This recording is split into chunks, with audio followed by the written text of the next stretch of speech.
Good morning from Easier Habits. I'm Alec, And I'm Meg. and we're on a quest to find you a repeatable client acquisition model, i.e., a way to get clients repeatedly. Not if you are early in your small business or startup and you're constantly scrambling to get people, and you're just getting people occasionally through referrals, and you don't have a consistent process that will predictably get you clients. That can be incredibly stressful. So. We're working on developing that. What are the tools? Is it ads? Is it free workshops, presentations, 5-day challenge? Where we are experimenting with many things, and so you get to join us in this journey. Like and subscribe if this is helpful for you. If you want to come along with us on this journey.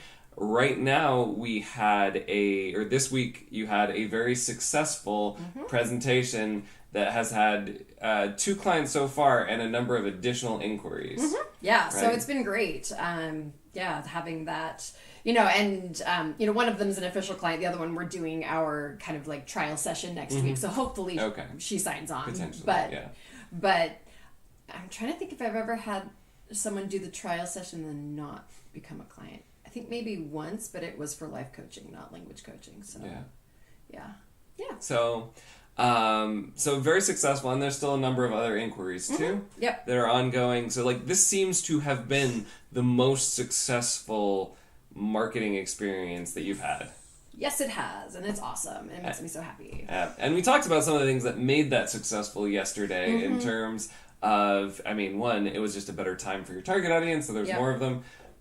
But a big thing that was interesting to me is that you have done a lot of work in terms of just general English stuff. Culture, things like that, yeah. But what were you presenting on this week? It was a couple specifics of making a pitch to a global audience in English, and the things that you do need to worry about and the things that you don't need to worry about. And so, mostly you don't have to have perfect language. You don't have to have your VSL be language constantly, right? Simple is great. And a few words here with lots of images and things like that, or whatever it is that you're selling or marketing or pitching or whatever. There's a good combination you can do. And for some of them, even doing it in Japanese with English subtitles or something like that, that there's people who can help them with that. And I might be one of those people, whatever, to help them, make a good kind of transition, but also to help them when they're making their Japanese pitch, right? Or making their pitch in Japanese, that it is still one that will be received by a global audience, because I think that's one of the big issues. People want to say how amazing their product is, right? Or service or whatever, but not so much why other people actually need it or would want it. How your life would be transformed by the product is what what motivates people the most in general. So that's what motivates people, and they will remember you because of your story. Right? So really honing in on those two things, homing in. You can say hone something, but homing in. Anyways, sorry. So really, getting at those two things, that telling your own story in a way that you don't have to be perfect, that you don't, show that you've had a struggle. Help them, identify their pain in your story, if you can, and then show that solution and how it really is transformative for them and how much better their life will be because of whatever. Because again, traditional Japanese marketing is, I've got this really awesome product, of course it's going to sell. But that's not really how it works. Well, and that's everybody's naturally egocentric version of marketing, right? Yeah. That I, from my perspective, I have this cool product. Yeah. Right? But you have to think from the other person's perspective, and that just takes so much training. Yep.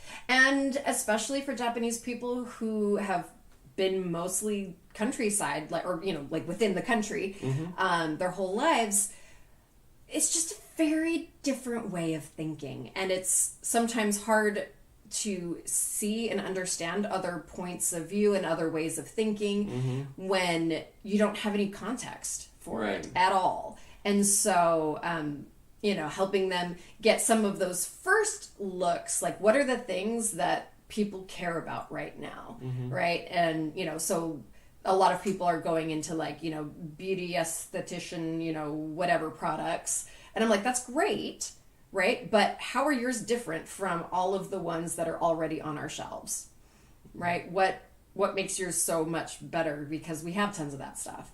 Right. Well, or even better, what's it going to do for me that those aren't doing? Right? Exactly. Not just how your product is different. Yeah. Sorry. Yes. Very much so. So how is your product going to transform someone's life? In a way that's different from the other creams and sprays and oils and whatever that they're already using potentially. And so, anyways, so we talked a lot about that, and then the ways to, while understanding the Japanese mindset is different, also capitalizing on that as a means of marketing, that there is this kind of exoticism, at least from Americans as far as Japan. And so like use the traditional Japanese stuff and be like, hey, you don't know this, but like this is one of the best kept secrets of Eastern medicine. I mean, it's a little woo when I say it that way, and I'm not talking about that, but Japanese people have a history of perfecting things, and so use that.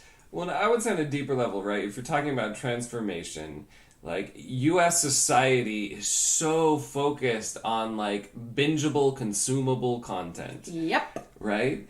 Whereas Japanese culture has a history of restraint, discipline, much more, like people are much more likely to focus on one thing over many things, have deeper relationships over many relationships. But it's also very context specific. Right. So the idea of restraint, yes, and also no. Yeah, in some areas.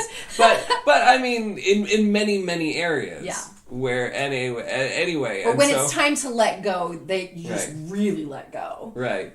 But that idea of like, one of the things I think just culturally a Japanese product has to offer the United States is being in touch with a very different way of being, like a way of focus, which is something that U.S. people do not have. And so that focus and simplifying your crazy, your crazy life fill with disposable products, like focusing it onto one thing that is more permanent and lasting and getting good at that is something, a lot of people need. And even if what you're not doing is teaching people to focus directly, like how is your product doing that? How is your fashion, because it is well crafted and durable, becoming a staple of their their self-image versus buying a cheap shirt that's going to be thrown away in a few months or something like that. And how can you make sure that your product or service is not just one of, billions of consumables, right? And in that, like, they have a really great potential to do a lot of stuff. And so helping them, like, focus in on what that is, but also the ability and the need to explain, to really get in touch with that, with the audience. So I think it's a fascinating subject, but one of my curiosities was, like, you were saying that you've been talking to this same group of people in a different room, maybe not, earlier in their days, so there's not as many people, but, like, the content of what you're talking about was just general English. And so I'm kind of curious, why did it take so long for you to have to do a presentation in this core area that overlaps with your business? So there's a few reasons kind of when I think about it, and, without being like excuses or whatever. I think part of it is anything that was, let's see, I don't know how, I'm trying to think. There's a lot of answers to that question, and I'm trying to focus in on the ones that are most useful.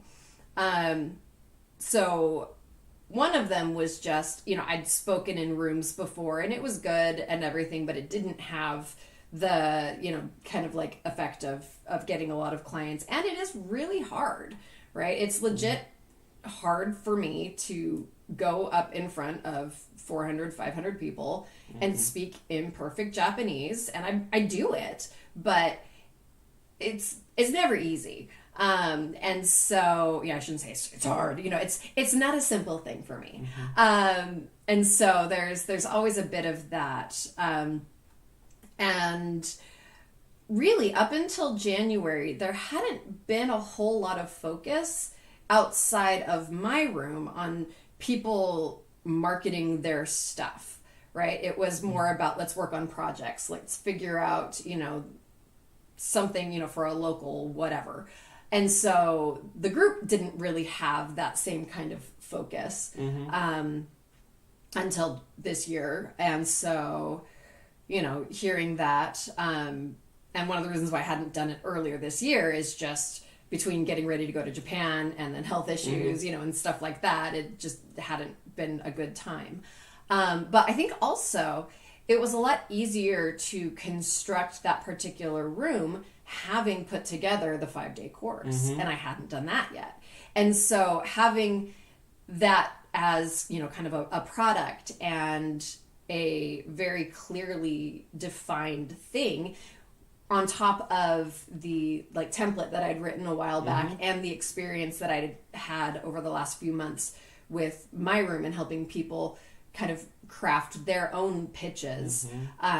It was a bunch of little things all coming together and then being like, okay. Yeah, it seems so obvious when you get it, right? All those little things, but if you pick them apart, one of those things that you're essentially articulating is, other people weren't talking about it, so I waited until people were talking about my area of expertise, rather than finding people who are talking about it, or asking if people wanted, suggesting, hey, could I help you with this? So I've asked that, could I help you with this thing before? And there's always but then just kind of vague, not a lot of, whatever. And so, I yes, there is probably more I could have done as far as that, especially as far as finding the people who are already talking about this. And so, I don't know, it's interesting. If I were to go back and do it again, I don't know if I would have been able to, because, again, I needed all of those things for even me to wrap my brain around it. Well, and that's the other piece is if your small business or a startup before you have a product is based on you offering services, and your services are general, I will do whatever you need. I can do anything. Right? It's really hard to sell them. Yeah. Right? Even knowing who to sell them to, and someone isn't the reflex of a lot of people is, right, I want to be general so I can catch anyone. But the problem is, if you don't have a specific offer, it doesn't resonate with people. People don't pick an offer that's the offer for me, unless that is a very specific offer. I forget what exactly what Alex Hormozy says in $100 million offers or whatever, but he talks about, for instance, if you're just selling a productivity course, time efficiency course for the general public, you're competing with a lot of other productivity systems. But he walks down a list. Now, if you're doing it only for real estate developers, then all of a sudden you stand out because you can talk to their specific needs, their specific activities, the demands on their time, and offer tricks that they're not going to get from another course. And if you niche down further into productivity developers with a real estate developers with a particular type of focus, then that gets even more specific, such that if I am a real estate developer who does business offices or something like that, then there really is only that course that speaks exactly to me, and it's a shoo-in, right? That idea of the more specific offer, but it's it's more than that, because it's like you as the creator, if you don't have a specific offer, Yeah. it's hard to know who to market to. Yeah, definitely. And I think, and it's hard for the people who know you and may not necessarily need your services, but who might know somebody who does. It's harder for them to recommend you because they're like, well, I know this person who does something. Right? But if someone's like, oh man, I really need help with this English pitch or whatever, and I know someone who does that, right? So like, that specificity there, I think, is really valuable. And it's hard for me because I do a lot of things, and because I can, but at the same time, it doesn't matter how much I can do if I'm not able to get those targeted messages to the people who need them. And so being able to focus on this one thing, I think is really good. Yeah. And so it is funny too, because I think about all of this stuff and I'm like, none of this would have happened if we hadn't been doing this coaching, right? Because I wouldn't have figured out the 5-day challenge thing, and I wouldn't have gone through and done that and then talked to Yukiko about it, and then have her request I talk about pitching in English in her room, and then like hugely great response, positive, even from people who aren't necessarily potential clients, to the point where now I'm speaking again next month. And so it's really awesome, and really like, okay, it's nice to see that even though my first 5-day challenge wasn't hugely successful, that this wouldn't have happened without that. And so that was a very valuable step on this journey. Yep. And you even mentioned the pitch template we did earlier for the VSLs, where like we didn't get anyone to sign up to the email from the VSLs, right? And so I think part of that process is like trying out different specific products and offers. Is really helpful to refine like what it is I can do, and then you have more on offer. Yeah. And then like later you might find a better opportunity for that pitch template, or how to use the 5-day challenge, etc. Yeah. But I've got it now, and that's the biggest thing. Right. Inside of kind of creating a library of those specific offers and testing them out. Yeah. And not offloading all of them onto someone at once, but like being able to try and match like, oh, how about this? All right, would this work in this situation? Yeah. So, I think that's a big part of it. The discovering who you are as a business person, what you have to offer, is basically learning to, this sounds like jargon, but productize your service, right? Essentially make it more concrete, repeatable, and specific, such that you know who to offer it to, and someone can recognize the need for it. I mean, the other piece in there, and I should spend more time hunting this down, because I think this is really the hardest thing for entrepreneurs, is finding people in your niche. Like you offer a service and people use it, and somehow it still it's difficult to find that that niche. We did some of that research with the English teachers for Japanese people, but as our marketing consultant said, like they're not doing ads on Facebook, so how are they getting people, right? Like finding people is so hard, and I so rarely see like a book or video or whatever that actually explains it in a way that's actually like useful. They always say just like go to where the people are, and you're like, how do you find that place, right? That's the difficult thing, but I think that is one of the challenges. And so as you are getting clients from this, thinking about like, all right, some demographic stuff, there's, age, gender, where they're from, what kind of job they have, but, also thinking more about psychographic stuff, like, all right, what are they interested in? Where do they learn about business and English? Are there other commonalities or hobbies? Like all of those things, so that you can find it. You can start creating characteristics that will help you find more audiences, so that when you get to a point where you can advertise, you know who to advertise to. Yep. So. For sure. Awesome. All right. And I guess everyone have a great weekend. If you have any comments or questions, please throw them in the comments down below. Would love to respond. If you have ideas that for us that you'd like to challenge us with, or you're looking for ideas, absolutely comment below. And have a great weekend. Until next time, make big changes, one small habit at a time. Bye.